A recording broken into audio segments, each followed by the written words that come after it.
The first time we noticed it was when the house ate the flowers.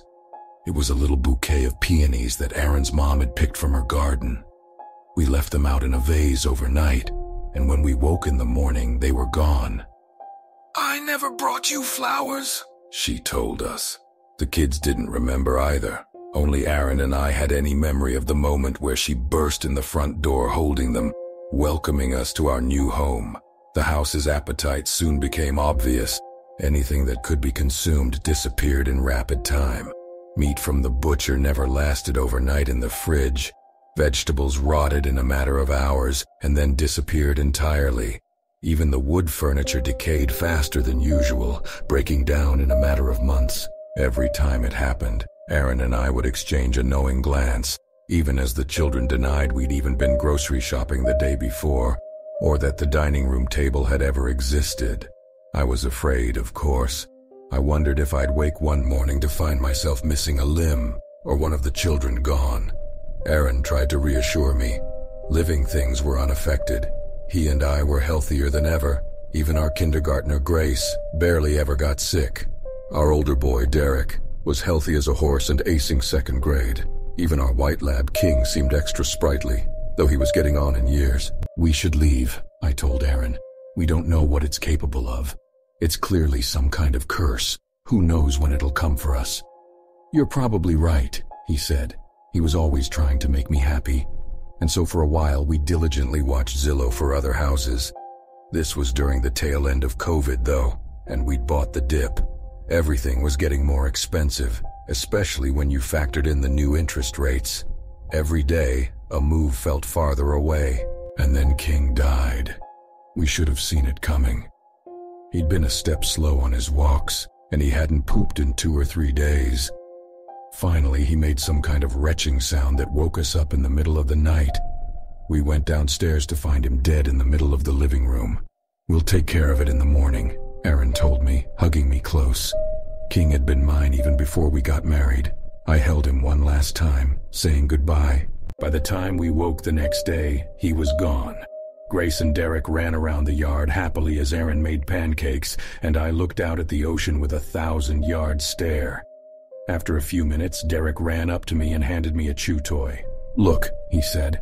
"One of the neighbor's dogs must have left this in our yard. There's a bunch of them." "It's not good," I told Aaron that night. "It's not right." "Maybe it's for the best," he said. "They're happy because they don't remember they ever had a dog. They loved King. Now that's just gone." Aaron rolled his eyes. "Not all pain is good pain," he said. "Maybe some things are better left forgotten." I thought back to my own girlhood, when I'd lost Priscilla, my beloved black cat. A neighbor's Rottweiler had wrung the life out of her. It was the first time something I'd loved had died. For a few weeks after, I didn't fully understand. I still thought she'd come curl up with me as I went to sleep once she was better. And then finally it dawned on me that there would be no better. That some things really could be lost forever. "Losing a pet is one of those childhood touchstones," I said. "Something you look back as what defines you. It leaves a scar. We're more interesting with scars." "I love you," said Aaron, "and all of your scars.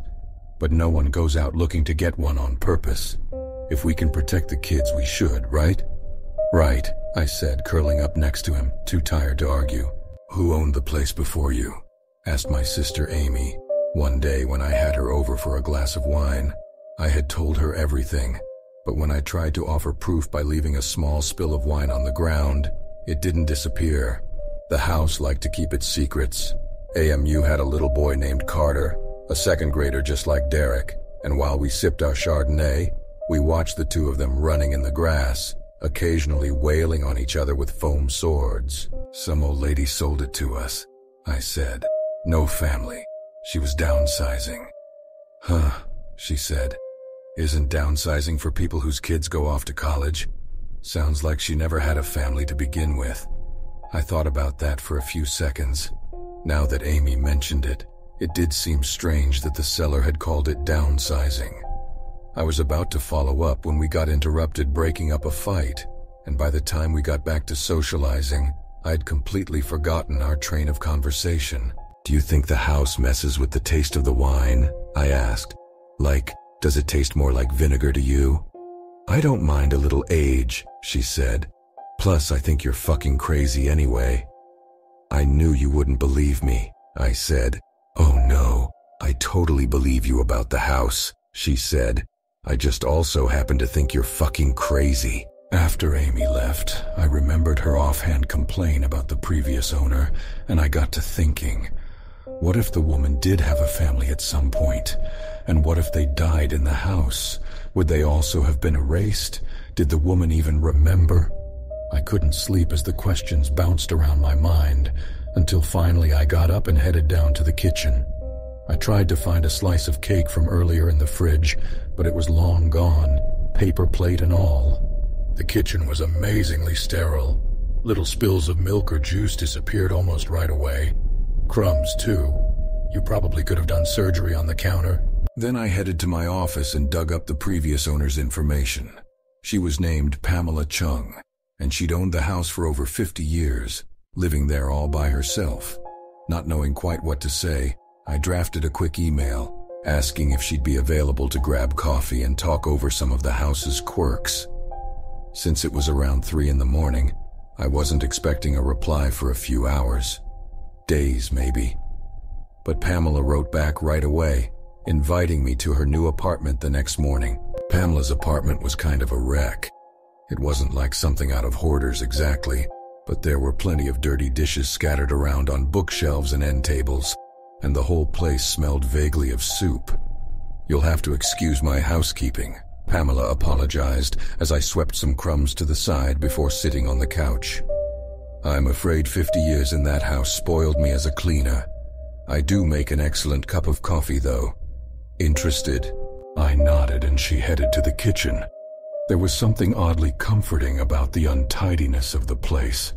I realized it had been months since I'd cleaned a wet ring from a coffee table or even washed a towel. There was just no need. A few minutes later, she came back and handed me the coffee, which was as delicious as advertised. There's something about the way that house affects the beans, isn't there? She said, sipping a mug of her own. It's the little things that you don't realize. So, you experienced some unusual properties in the house? I asked. Well, of course, she said. That house is hungry. Not necessarily in a bad way, not to my thinking. Just like any other tool, it all comes down to how you use it. She sipped her coffee, assessing me. Tell me, she said, are you and your husband both on the deed? Of course, I say. Good for you, she said. A true partnership. You see, in my case, I came from money. My family never trusted my husband. I was the only one who officially owned the house. I was the only one who remembered. The realtor said you didn't have a husband, I said. She said you didn't have a family. Oh, that's just how the world remembers it, said Pamela. The only truth is right up in here. She tapped her head with a bony finger. I had children too, beautiful children. But that's all gone now. The house erased them too, but I don't mind. It makes the memory more special, don't you think? That it's only mine. I left the meeting with Pamela shaken, but at least I knew I wasn't crazy. The house genuinely ate the dead. I was just thinking through the full implications of what it all meant when I got the call from Amy. She was hysterical. What is it? I asked over and over, hoping she would calm down. But I almost didn't want to. Amy wasn't the type to fall to pieces over minor shit. If she was sobbing on the other end of the line, there could only be one explanation. It's Carter, she finally said. He was walking home from school, crossing the street. He must not have been looking. They said it was instant. He didn't feel any pain. Carter had been Amy's life. She'd been a single mom for almost half a decade at that point, and everything she did was built around him.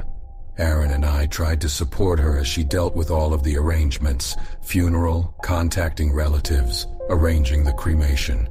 But we couldn't be there for her at night when things got dark. She was drinking hard now, the fun Chardonnay happy hour replaced with a 24/7 bottle of something harder always at her side. She watched TV like a zombie, barely able to pull herself off the couch to use the bathroom.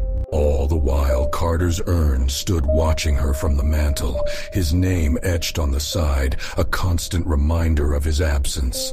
And worst of all, there was nothing I could really say, because how else would you expect her to react? The one light in her life had been snuffed. "She's just going to keep drinking until she dies," I said, "and there's nothing I can do." Aaron held me close. "Unless," he started. "Unless what?" "Come on," he said. "Don't tell me you haven't thought about it. It could be just like King. Remember how happy the kids were the day after he died?" "We're not erasing Carter," I said. "Fine," he said. "But if we don't, we might be cremating your sister next." I cut myself shaving that night. I watched as the drops of blood trickled down my leg and dripped onto the shower floor. They disappeared before they even reached the drain.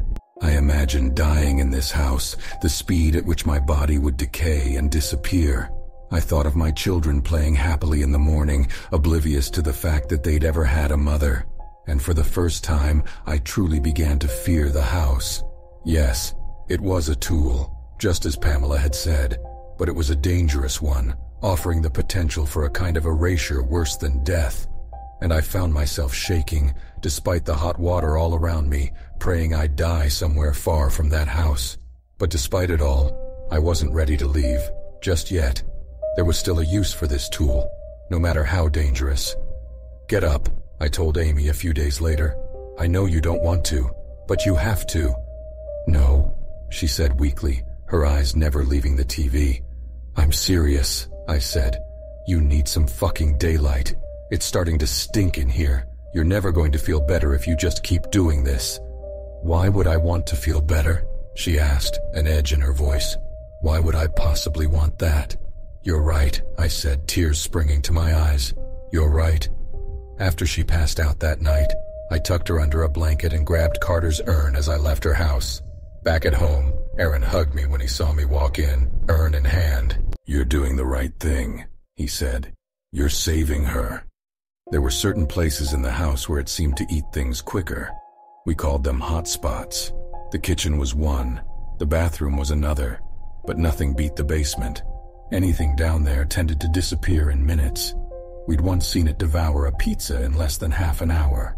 I took Carter's urn down there and gave it a quick kiss. Then I set it down. I spent the next hour watching the smudges on the urn slowly disappearing, the fingerprints being erased. Then, there was a quiet sound emanating from the jar, almost like sandpaper rubbing slowly against wood. Then, finally, the metal itself seemed to grow fuzzy in my vision, like I'd squinted my eyes. And when I opened them, I realized the engraving had disappeared. Carter's name was gone. I walked over and picked up the urn, only to find it lighter than before. Inside, it was empty. The next morning, I woke to find Amy at my door in jogging clothes. She was beaming ear to ear. "What's going on?" I asked. "I woke up with the mother of all hangovers and did the worst thing you can imagine. I weighed myself. When the hell did I gain 15 pounds?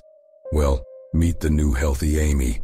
I'm done sitting around all alone feeling sorry for myself. I'm gonna get out there and get what I want." "That's great," I said. "But what do you want?" "Isn't it obvious?" she said, gesturing to my house. "Great husband, great kids, awesome house. You're living the dream, sis. And I'm not going to rest until I am too." I realized I was crying, and that I'd never be able to explain to her why. I wiped my tears away. "You doing okay?" she asked, suddenly worried. "I'll be fine," I said, knowing it was a lie. I waved goodbye as I watched my teardrops disappear from the floor, down the house's throat. This story was written by the Reddit user, Scary Max. Thank you for your contribution, Scary Max. You can find more of their writing on Reddit. If you like this video, please leave a thumbs up and subscribe for more content like this. Thank you and sleep well.